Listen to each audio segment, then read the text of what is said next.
Canada pushes back on new U.S. auto tariffs. GM drops its plan to extend the EV tax credit past the deadline. Ford faces major production setbacks after a supplier fire. And Amazon extends car loan options through its growing online auto marketplace.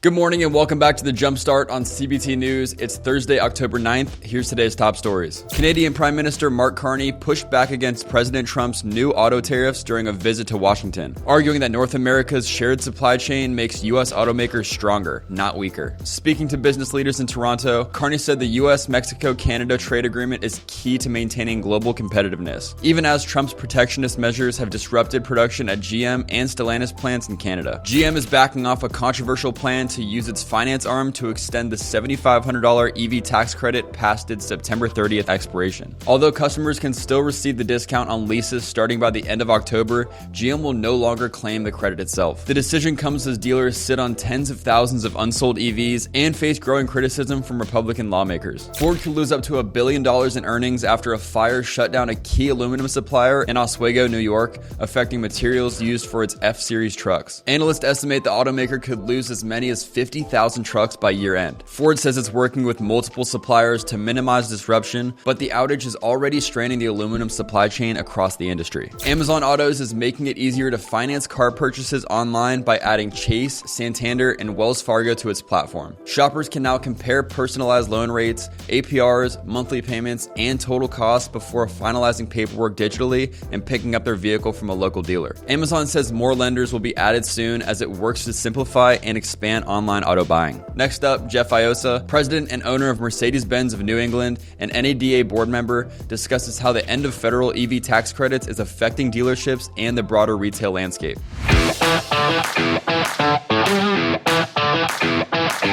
Looking to drive more profits to your fixed ops bottom lines?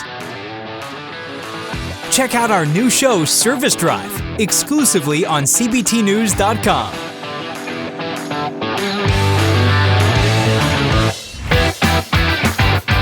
What impact has the tax credit had coming into the end of September? And then what do you think it will have with it going bye-bye now moving forward on your EV sales? Sure. So with my line make and other high-line luxury line makes, it's the 45W regulation, which is the 7,500 on the leasing commercial side of it, which obviously expired 2 days ago. So I think as it relates to leasing, that is the proverbial cliff that will go off as it relates to the EVs. We're sold out. We don't have any EVs that we could lease because they've been absorbed thanks to the 7,500, predictable. But there is still something like 135, 140,000 units on the ground in dealer inventory, all brands, that were not absorbed.